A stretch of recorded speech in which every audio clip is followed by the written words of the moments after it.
each and every one of you here. I'm glad the wind didn't blow you away this week.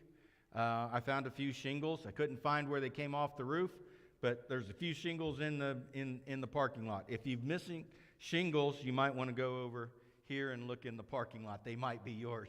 Anyway, so they're not from the church. I checked. But anyway, so if you will, we're going to be talking in Hebrews. We're still talking about Hebrews chapter 11, and that will be we'll be finishing up the chapter. We'll start in verse 23. But we will do our three truths first, and those three truths are God is real, Jesus is living, and the Bible is true. And so if you'll do that on the count of three, that would be great. So are you ready? Oh, you look so excited. Let's try it again. Are you ready? All right, now you can say it loud. All right, on the count of three. 1, 2, 3. God is real, Jesus is living, and the Bible is true. Pray with me, please. Our dear, kind, and precious Heavenly Father, it is with all humility and thankfulness that we are so appreciative of your grace and your mercy, which is a reflection of your love, your kindness, your goodness, your patience. And Lord, may we learn from you. May we be obedient to your teachings, to your word, and to your examples. May you be glorified in our lives, not just today, but every day. And may we practice what we learn in your word. I thank you for each person here. And I pray your blessings would be poured out upon them. That you would meet their needs, the desires of their heart, the fears that are troubling them, the anxiousness that they're experiencing. Be with them in frustration in times of trial and tribulation. Lord, I just ask that you would be with us in this place. May your presence surround us, work in us and through us. May you reveal your love in a way that is undeniable, your truth that is never changing, and your passion for us which never fades. May you be glorified in all things, Lord. Be with us as we study your word. Give us the understanding that we need so that we might be able to follow you more closely. In Christ's name I pray. Amen. If you'll remember last week, we were talking about Peter. We're being a people of faith. And so we were in Hebrews chapter 11. We did verses 1 through 22. It was a miracle. And I stopped because we wouldn't have gotten out otherwise. But this is part 2 of that sermon. Now the interesting thing was that I had I cut the sermon in half, and then as I finished out the rest of it, it grew. So now it's like the blob. It just keeps getting more and more because there's so much information in the Bible. And one of the things that's really good about Hebrews chapter 11 is that it drives you back to the Old Testament, to Scripture, to read about these characters that we know about in Scripture. You know, we're going to be talking about Gideon and Barak and Jephthah and David and others. We're going to be talking about them. And so I encourage you to go back and read their stories in Scripture because they're enlightening, they're impressive, and they speak to the heart of who we are as people, that these individuals were no greater or less than we were, but the truth of the matter is that through obedience, they are found faithful. And that is something that each and every one of us can do. So I want you to understand that the purpose of God's word for us is not to make us feel better about ourselves, but in order to transform us. So I'm going to read you the quote that I had last week, and I don't have it on the screen, but it said, Jesus hung out with prostitutes, drunkards, and outcasts. Here's the thing, though. By the time Jesus was finished with these people, they weren't prostitutes, drunkards, and outcasts anymore. Jesus came to transform people, not indulge them. Christianity is about surrender, not comfort. We are to align ourselves to his standards and not the other way around. And so if you'll go back with me in the review of what we were talking about, you heard in our statement this morning made perfect in our weaknesses, okay? So this is a comforting thought. I don't have to be good enough in order for God to use me. I don't have to aspire to a certain level of athleticism like I do in the NFL to play football or basketball or soccer or European football or rest of the world football. Whatever it is, I don't have to reach that pinnacle. All I have to do is obey God's word, and through obedience, God will use you and me to do his good work in this world. And that's what Hebrews chapter 11 is speaking to. And we talked about before, we talked about everything that was required in the Old Covenant and those types of things. And that everything that was done by faith. Remember I said that there's 13 times in this passage that it says this. And this morning we're going to be talking about, we're going to go on with the rest of the passage. And we're going to move into Moses and how he was found faithful. You know, we've gone through the patriarchs. We went through Abraham, Isaac, and Jacob. So here's what we did last week. So we had to understand what faith is. Remember what I told you about currency. You give a piece of paper, and then you walk out of the store with all your stuff. It's just a piece of paper, but because you have faith that it has value, and the people who receive it have faith that it's value, that makes a difference, right? I mean, there's even more faith involved with that little plastic card. You don't even touch any money, and you get the card back. They give it back to you. All right? I mean, there's this faith thing that takes... So we live in a world of faith. It's not something that you have to aspire to. It's something that you already know how to do. You just play, like Susan was talking about, you play by the rules, right? Yeah, I give you this money, you give me that money. Hopefully you didn't print it this morning on your printer. That's all we can hope for, right? So anyway, we understand what faith is. We understand that Adam's lineage, we talked about that, and then how Enoch walked with God, and that he was and then he was not. After 360 some years, God just translated him and took him to be with him in heaven, and he was gone. He didn't die like the rest of us will. Okay? Him and Isaiah, Elijah, they neither one of those men died. They were just taken up to heaven because of their faithfulness. And then we talk about Abraham and Sarah's faith in order to getting the first child. And God made a promise to him and said, look, I'm going to make a great nation from you. Sand of the sea, stars of the heaven, that's how many people are going to be your descendants. And so then we go through the patriarchs, and our heavenly hope. God was telling Abraham, there's a greater hope than what you have here on earth. And it's one that's going to be with me in heaven. And then finally, last week we talked about the patriarchs, Abraham, Isaac, and Jacob. And remember, and all those guys did great things because of their faith. And they didn't have the Bible. They didn't have the Old Testament. They didn't have Genesis, Exodus, Leviticus, Numbers, Deuteronomy. They didn't have the Torah. They didn't have the Pentateuch. They didn't have anything. So their actions were of great faith. One of the things I was contemplating this morning is that the people, I thought about Joseph. Remember Joseph, the coat of many colors, sold into slavery, and then when he was tempted to sleep with Potiphar's wife, he fled and he ran away from her, and because he wasn't going to do anything wrong like that, and he stayed faithful to God even though he was in prison, and God revealed through dreams and visions what his plans for the world were and what his plans for Egypt were. And so because of Joseph's faithfulness and obedience, and I've always thought about this, there was no Bible that Joseph had. The only thing he had was an example, and his example was his father.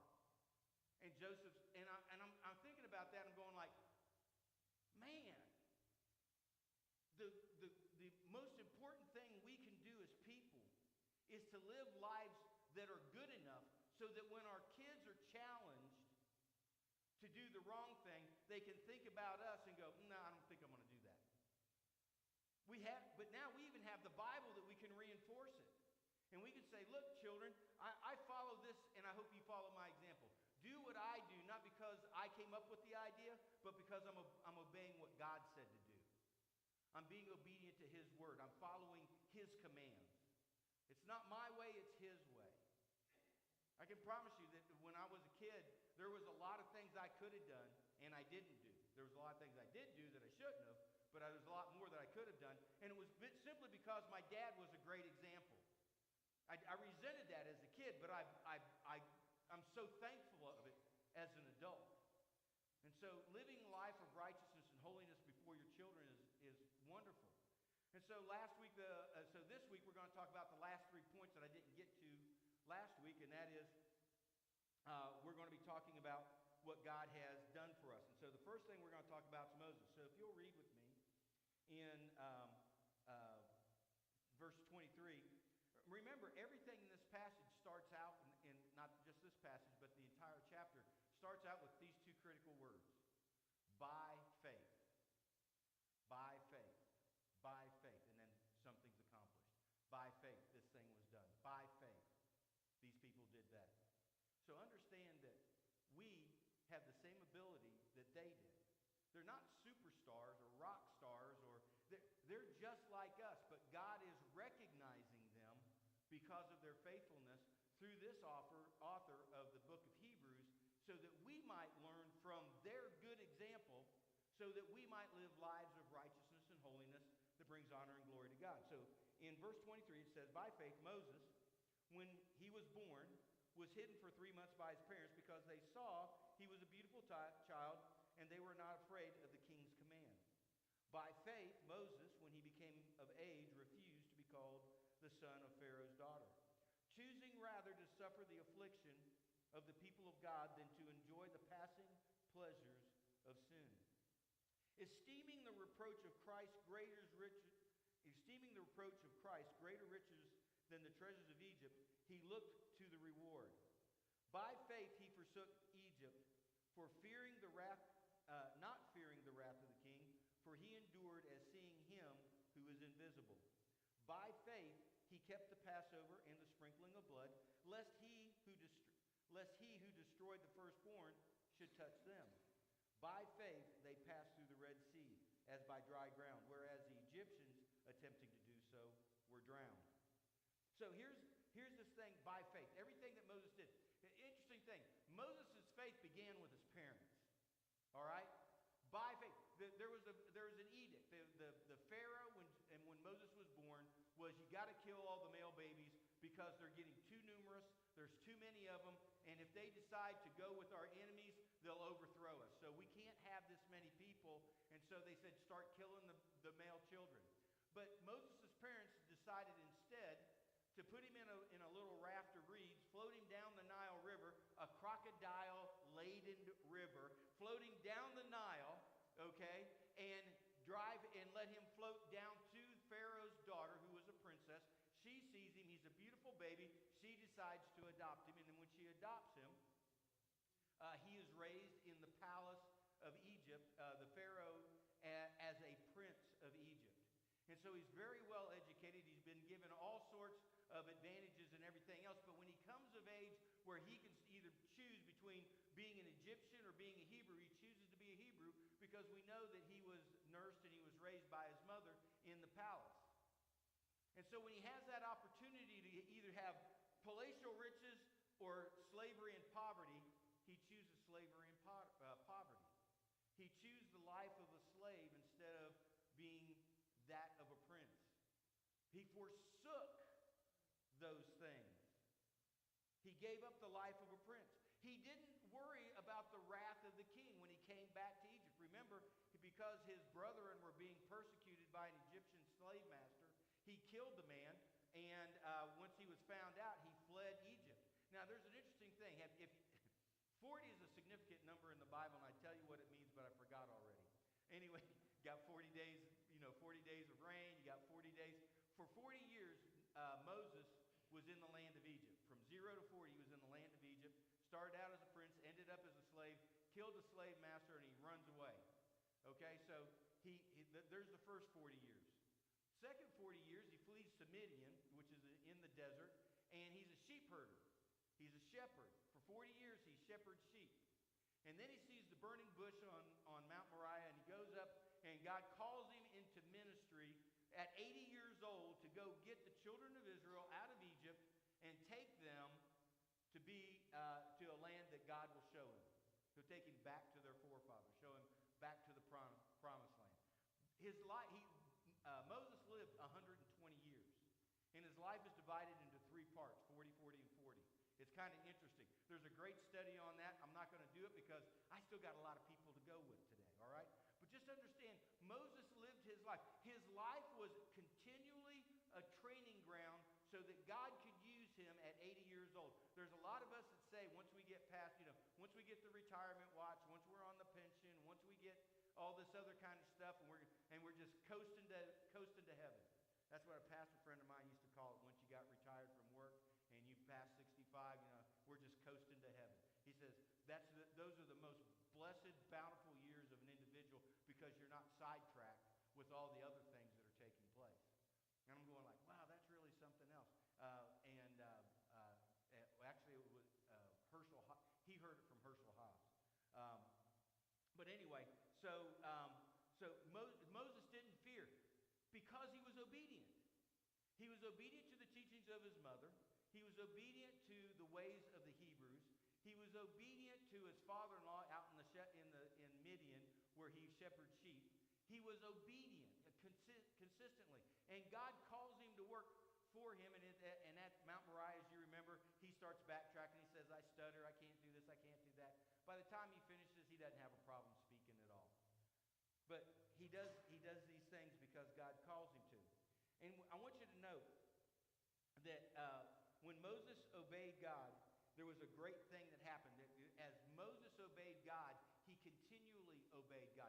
When you get to Exodus 33:11, there's a beautiful passage right there. There's just one verse that I want you to understand that God did. And it said, God spoke with Moses face to face as a friend.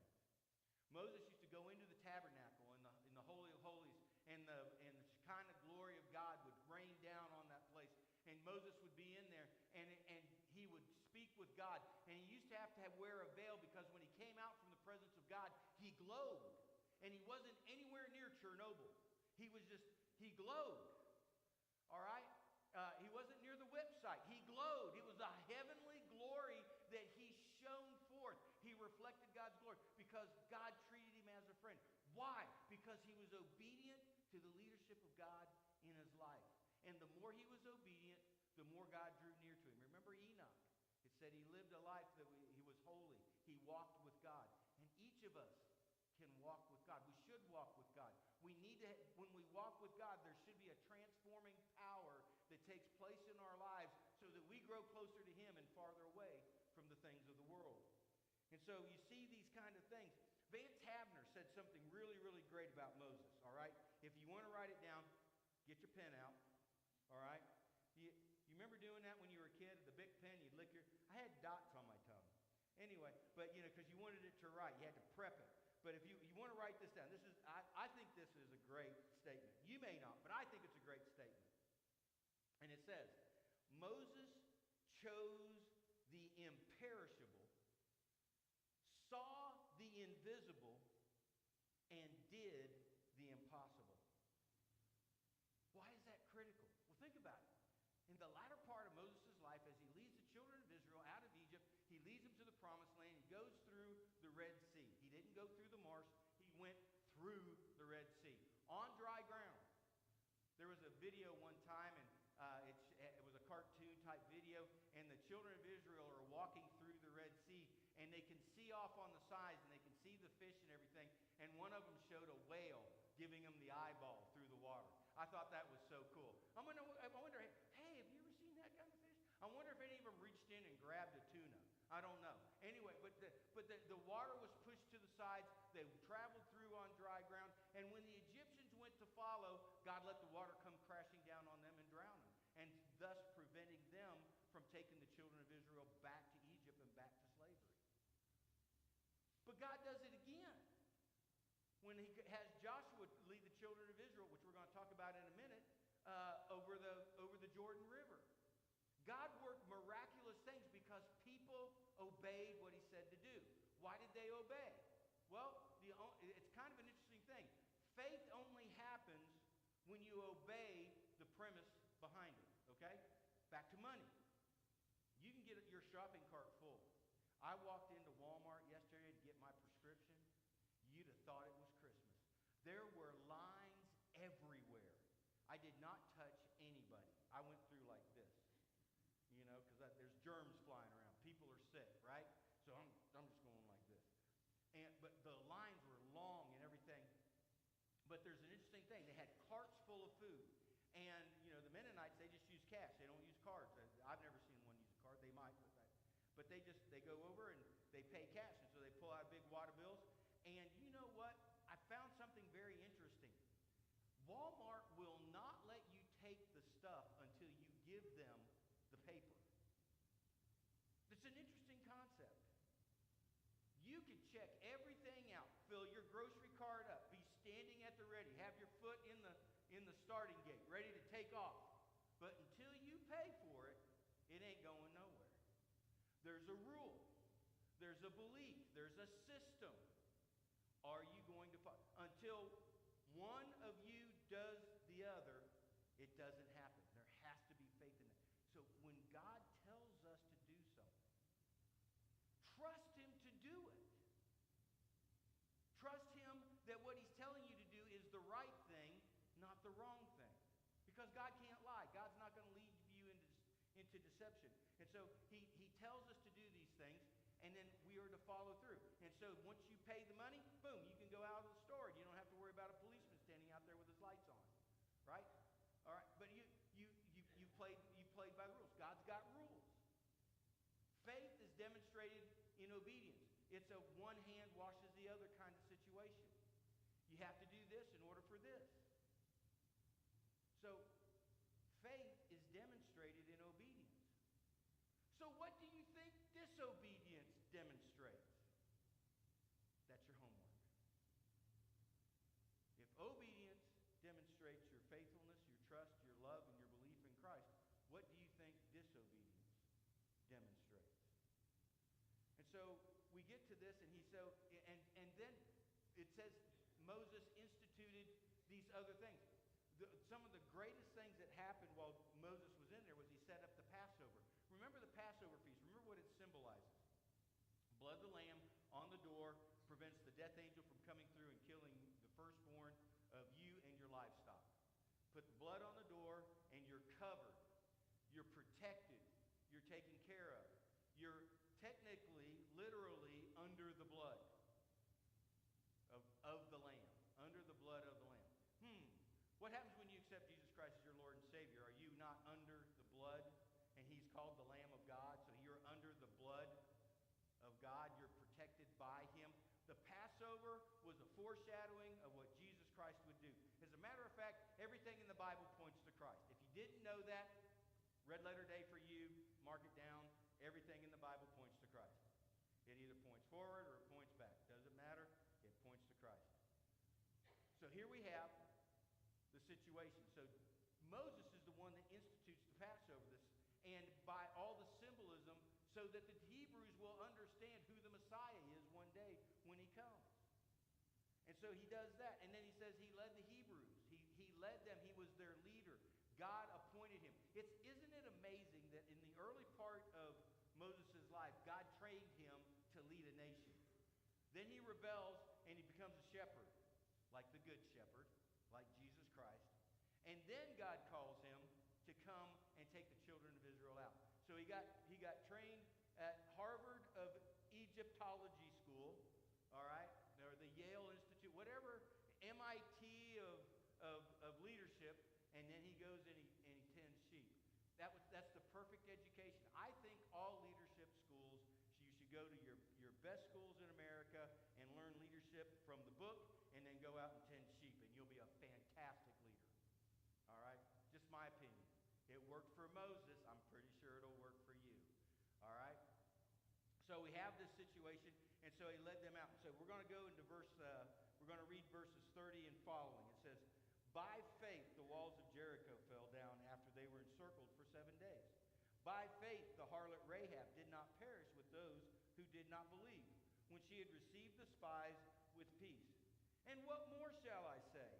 For the time would fail me to tell you about Gideon and Barak and Samson and Jephthah, and also David and Samuel and the prophets, who through faith subdued kingdoms, worked righteousness, obtained promises, stopped the mouths of lions, quenched the violence of fire, escaped the edge of the sword out of weakness, and was made strong, became valiant in battle, and turned to flight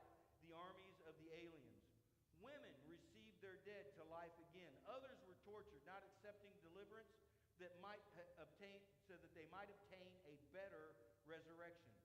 Still others had trials of mockings and scourgings, and yes, the chains of imprisonment. They were stoned, and they were sawn in two, and they were tempted, and they were slain with the sword, and they wandered about in sheepskins and goatskins, being destitute, afflicted, and tormented, of whom the world was not worthy. They wandered in the deserts and the mountains, and in the dens and the caves of the earth. And all of these, having obtained a good testimony through faith, did not receive the promise, God having provided something better for us, that they should not be made perfect apart from us. Which is basically saying they were doing what they did for God for the purpose of seeing the Messiah. They did not see him in their lifetime. But when Jesus died, and it says he went into Hades and he spoke to them, that's when they saw him. That's when they saw the realization of their faith.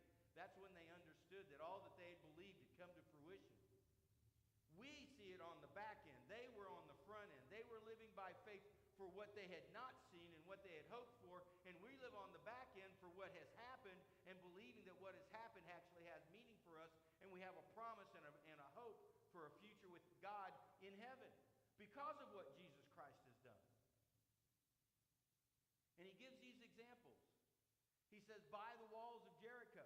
You remember the story in Jericho? You got to go to Joshua chapter 1. If you're not writing this down, write it down so you can go back and study. You don't get to leave here without doing homework. These are good stories. You need to read them to your kids, your grandkids, your great-grandkids. They need to know these stories. So Joshua goes over, and there's to go over and to take Jericho. And when they go over to take Jericho, they have to get to the river of Jordan. They can't cross it because it's too deep. And so what they have to do, they had to walk up to it with the Ark of the Covenant, and they step a toe in the water, and guess what happens? All the water holds back. It says it heaps up. It's one of my favorite passages in Joshua. It heaps up. So basically what it's saying is this. The water kept flowing, and God kept pushing it back. And so then they cross over on dry ground. And they cross over to Jericho. They set up camp. And they were told by God that they are supposed to go around the city one time every day in absolute silence. But on the seventh day, they were to go around the city 7 times, blow their horns, and yell really loud at the very last, and what would happen would be the walls would fall down. But before they did that, something interesting happened. They sent spies into the city because they wanted to see what they were up against. And they were being evidently they'd been found out, and they were being searched for, and they happened upon the prostitute Rahab. And Rahab believes their story. She's heard about the Israelites. She heard about them crossing over the Red Sea. She heard about them defeating their enemies. She heard about them living out in the desert for 40 years with manna, and that how does a nation that big survive out in the desert with that many people? Everybody's afraid of them. That's why they wouldn't let them pass through their lands, because they were afraid that they would be dominated. They were that big a group of people. But Jericho was a fortified city, and they were very confident that they couldn't be besieged. They had water, they had food, they were good. They could hold out for an indefinite period of time. They could inflict a lot of damage before someone tried to take them over. So they were kind of haughty. They were kind of proud. And God basically said, this is what you're going to do. But he sent spies in so they could see what they were going to be up against. And Rahab believes the spies because they say, God's going to take this city. And Rahab goes, okay, well, please save me and my family. And she hid him. She put him underneath some sheets of flax, wheat, whatever those things are called, straw. So she hides him underneath those mats, and they don't find him. And then they tell her, says, all you got to do is hang a red string out your window so we know that's you, so we don't kill you. And then on the appointed day, when the walls fell down, they went in, they took the city, they destroyed everything that they were supposed to destroy, except for Rahab. Now, Rahab's a real interesting story. All right? Rahab, because she believed, not being a Jew, is actually in the ancestry of Jesus. Matthew chapter 2. Okay? This is fun. Oh, I didn't write that down. Okay, anyway, she marries Salem, who then she gives birth to Boaz. Boaz gives birth to Obed. Obed gives birth to Jesse. Jesse is the father of King David. Okay? So, I knew I was going to drop. You know, if you're going to drop names, you got to drop them in order in the Bible, all right? You know. But hey, if I'm wrong, you need to check that out. You need to go look, read this story all for yourself, so you know what I'm talking about. But she ends up marrying a Hebrew who ends up being the forefather of King David, who's the forefather of Jesus. Isn't that great? I think that's awesome. You know? Jesus is everybody's Lord and Savior. And here's the interesting thing. The least person in society that would have any opportunity of surviving Jericho would have been a prostitute. Oh, wait, what did we read in 2 Corinthians 12:9? It says, God's strength is made perfect in our weakness. Isn't that great? That's awesome. That's wonderful. Because I want to tell you what, I ain't strong. I really, I would like to be the most self-sufficient guy that, could do everything and anything that he wanted to do. I'd like to be a television personality, a newscaster, a philosopher, a theologian, and Arnold Schwarzenegger. That would take discipline. I'm not that guy. But God uses me in my capacity through my weakness in order that he might receive the glory. He will use you in your weakness so that he might receive the glory, and in doing so, be made strong. Moses was a fearful man who was made a great leader because he believed God. It leads us on to the other persons that are mentioned here. Gideon. Gideon's a great story, all right? Now we're talking about the kings, the prophets, and the leaders, the judges that are there. So it's only going to take 6-7 hours, but we'll get through all of them, I promise. No, it's not going to take that long. I know it's an old joke, but I'm trying to keep you awake. You just got to stay awake for another 10 minutes, all right? Hang with me here. How many of you know the story of Gideon? God calls Gideon. He says, I want you to take on the Midianites. So Midianites invade Israel, and he calls Gideon to do it. He says, I need you to lead my people. And so Gideon goes, I'm not going to do that.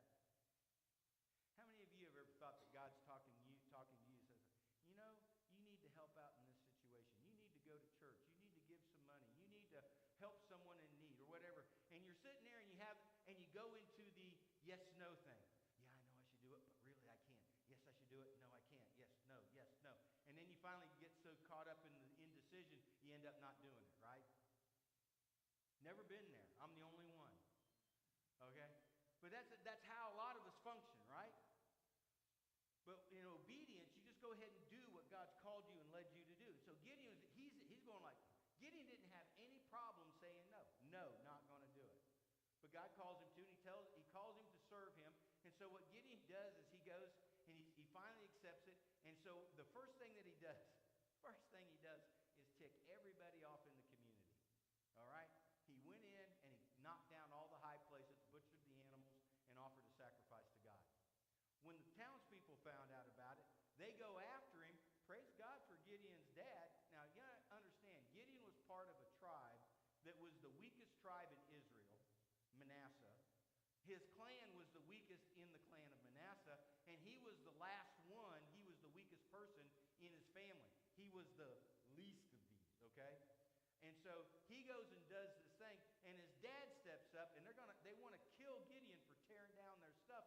And his dad says something very profound, very wise. He says, well, if he's a god, surely he can take care of his own business and deal with Gideon himself. That's paraphrased per day, okay? But that's basically what they said. If he's a god, he can do it himself. He doesn't need you to do it. And they're all going like, hey, that kind of makes sense, doesn't it? You ever notice that about idols and idol worship and stuff? Once you apply sense to it, it doesn't make any sense anymore. And so they don't beat him up, they don't kill him, all this kind of stuff. God shows, been faithful to him, sends his dad to rescue him in the last minute. So then God tells Gideon, he says, hey, now I need you to go against the Midianites. And Gideon's going like, oh no, I ain't going to do that. He goes, but if you want me to, you're going to have to prove it to me, God. How many of you have ever heard about the fleece? Not being fleeced, but laying out the fleece as a test. So Gideon, being unsure, not having scriptures, goes about. All they have is the Pentateuch at this time. And so what does he do? He says, God, if you want me to do this, make the ground dry but the fleece wet in the morning. Wakes up, gets outside, ground's dry, but fleece is wet. Wrings it out, fills a bowl full of water. He goes, okay, God, trouble you for anything else, but if you really, really, really want me to do this, how about you make the ground wet and the fleece dry? Next morning, gets up, ground's wet, fleece is dry. Gideon goes, okay. So he puts out a call and he gathers together as many people as he can. And so there's 135,000 Midianites, small army, right? 135,000. And Gideon could only muster 30,300 men. So he's already beat 4 to 1. And God goes, Gideon, there's too many people. Wait, we're already outnumbered 4 to 1, and there's too many people. So God says, just tell him, says, anybody that doesn't want to fight, let him go home. Gideon says, okay, anybody that doesn't want to fight, go home. 20,000, up and go. Who wants to die? And they could count. They're going 135,000, 40,000. I'm a dead man. I'm not going. So they take off. He's got 10,300 people left over. 10,300. They go down to a brook. God says, all right, everybody that gets down and laps like a dog, get rid of them. But the guy that kneels down and cups the water and brings it up to its face, those are the ones you keep. 10,000 of them went home that day. 300 people. Gideon's got 300 to 135,000. Y'all can take out your calculators now and figure out the odds. It's a lot. And what does God do? He defeats the Midianites with 300 people and a cool plan. They get up on the ridge. They stand up there with torches underneath a base. And then when the sound goes out, they crack the bases open. The Midianites think they're being attacked in the middle of the night. They see all the lights. They assume that the Israel army is greater than it is, and they kill each other. No problem. Didn't cost them a thing. Just obedience. Then he talks about Barak. Barak is an interesting guy. He was actually told by the prophetess Deborah. He says, Deborah says, hey, you need to go out and you need to fight the enemies of the Lord. And he goes, I'm not doing that. I'm not going out there and fighting the Ammonites. That's Jephthah. I got to get to the right one. Canaanites. I'm not going out and fighting the Canaanites, led by Sisera. That sounds kind of like a play by Shakespeare, doesn't it? Sisera. Sounds so English. Anyway, so Sisera's got a huge army, but Barak goes, hey, I'll do it, but Deborah, you got to go with me. And Deborah tells him, she says, look, because you didn't act in faith, it's partial faith. Have you ever been in that situation? Halvesies? You know, like, God, I'm going to follow you this. He wants you to go over here, but you only go over here. That's what he was doing. So he says, Deborah, you go with me, and we'll defeat him. And so he does. And his army does defeat the Canaanites, but he doesn't defeat Sisera. Sisera escapes, runs away. And Deborah said, you will not be given the glory of the victory because Sisera will be given into the hand of a woman. And so he runs and flees, and he goes and hides in a tent of a woman. She gives him some buttermilk. I wonder if she gave him buttermilk and a biscuit. I just gave him some buttermilk, and he drinks it, lays down, and she drives a tent stake through his head. And she's the one that gets the credit for having defeated him. Now, he was obedient, just not as obedient as he could have been. Now, you guys got a choice here. We got a Gideon type of obedience. We got a Barak type of obedience. But then we get Samson. Samson's one of my favorite people in the Bible. I just love Samson, primarily because he's got hair. Love the guy. Anyway, he's a Nazirite.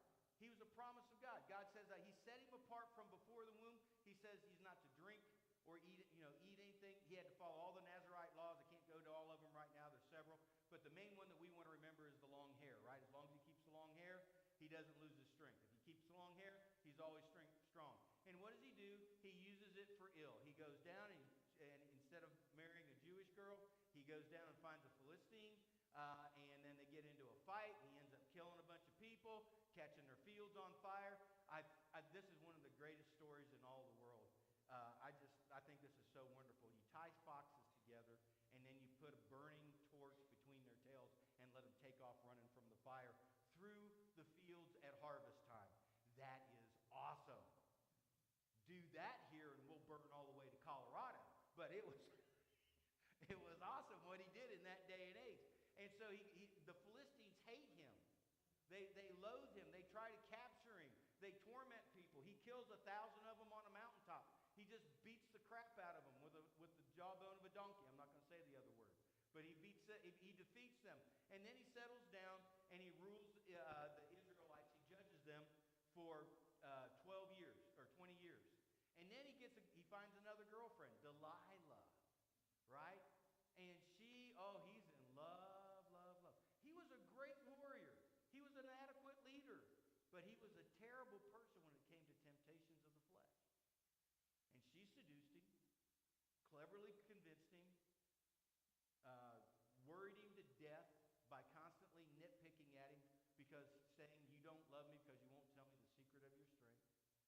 And finally he divulges it and he ends up losing his hair. He ends up being taken a prisoner, loses his eyes. He's being made fun of in the temple of Dagon. And they're ridiculing him and everything like that. And his hair had grown out by then. So he was in prison for a long time. They put him between the two pillars of the temple.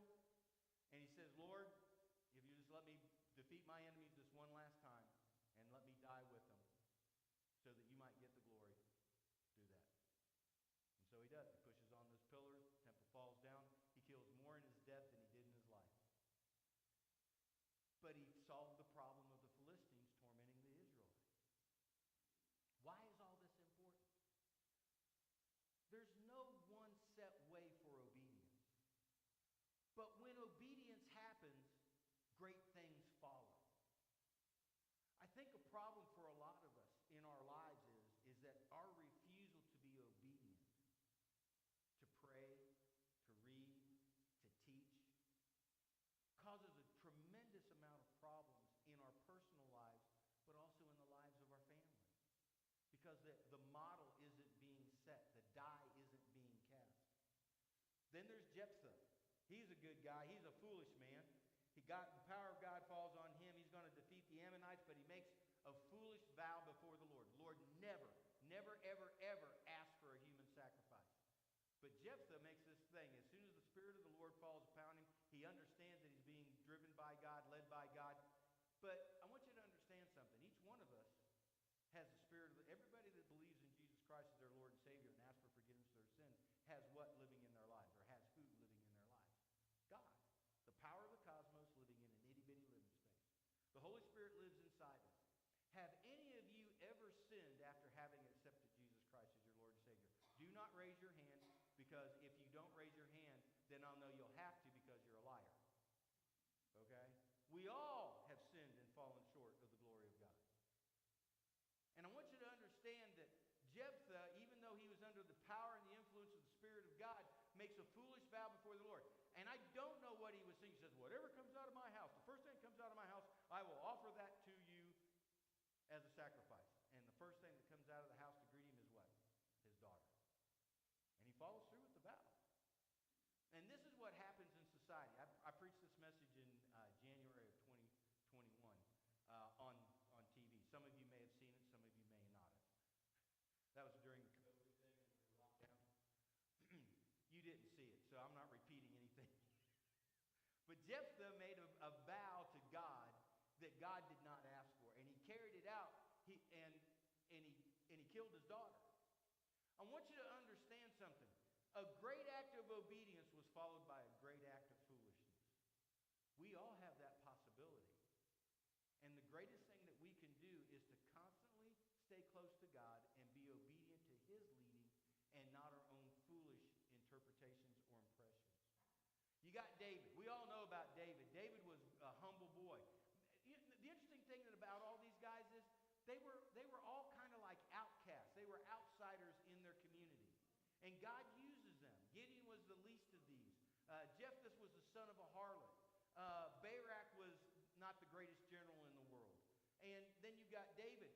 David, we're like, David, he was the greatest. Yeah, he was. But he wasn't to his dad.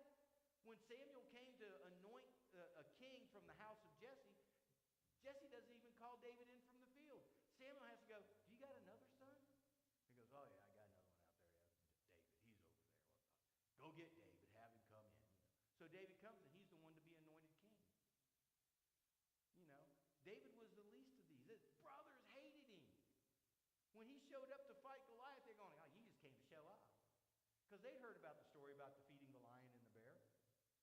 They knew his history. They knew that he was, let's face it, he's the youngest one. He's the one that gets picked on. No wonder he tough as nails. He had all them older brothers he had to fight through. And so David started out humble, did a great job. But in the latter part of his life, he became proud. And he made foolish decisions. Bathsheba had her husband killed. Now, he had Solomon with her, but he lost the first baby. And then he did a dumb thing. He was told not to number the troops, not to number the people of Israel. And David goes ahead and does it anyway. He was told not to, and he did it anyway. And as a result, God sent a plague that killed thousands because of David's sin. I want you to understand something. We're all responsible for sin, but sometimes our sin affects other people. We don't get to just say, well, it's just me. No, it's not. Oh, it doesn't matter if I do this. Yes, it does.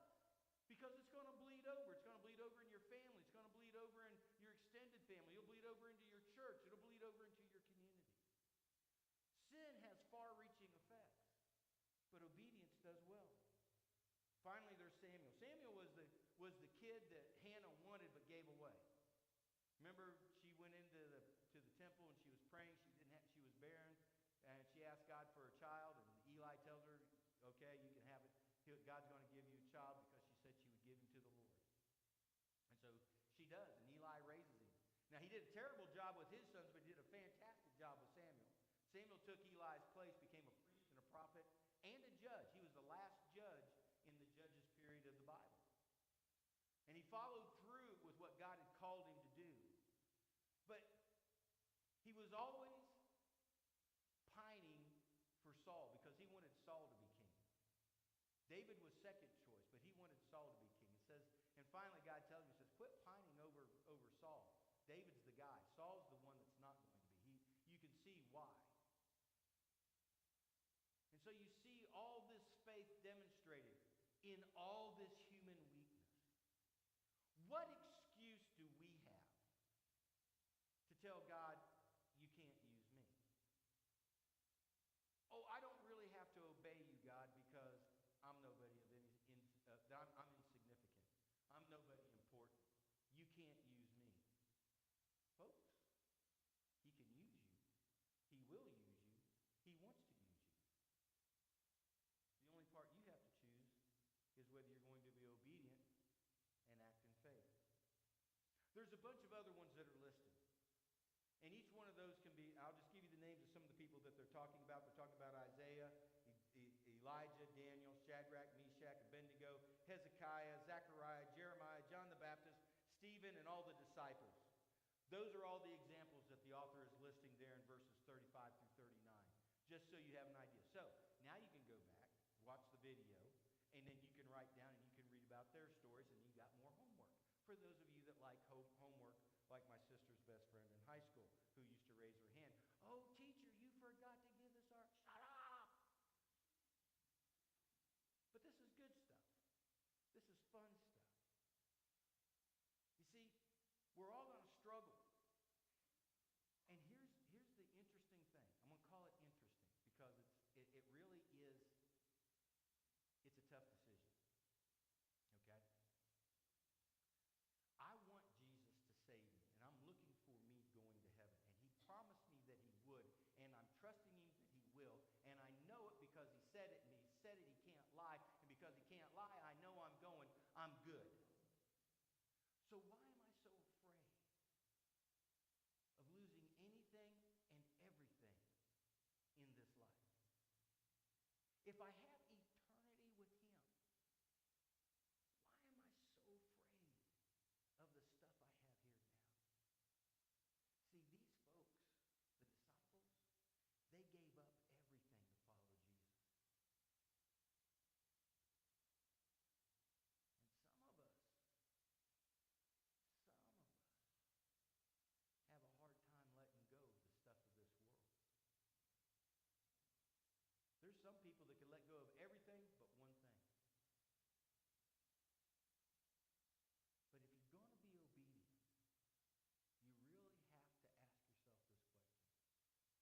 weakness, he is made perfect. So we are to continue in obedience as Christ transforms you into a person of faith. You aren't born with it. You don't earn it.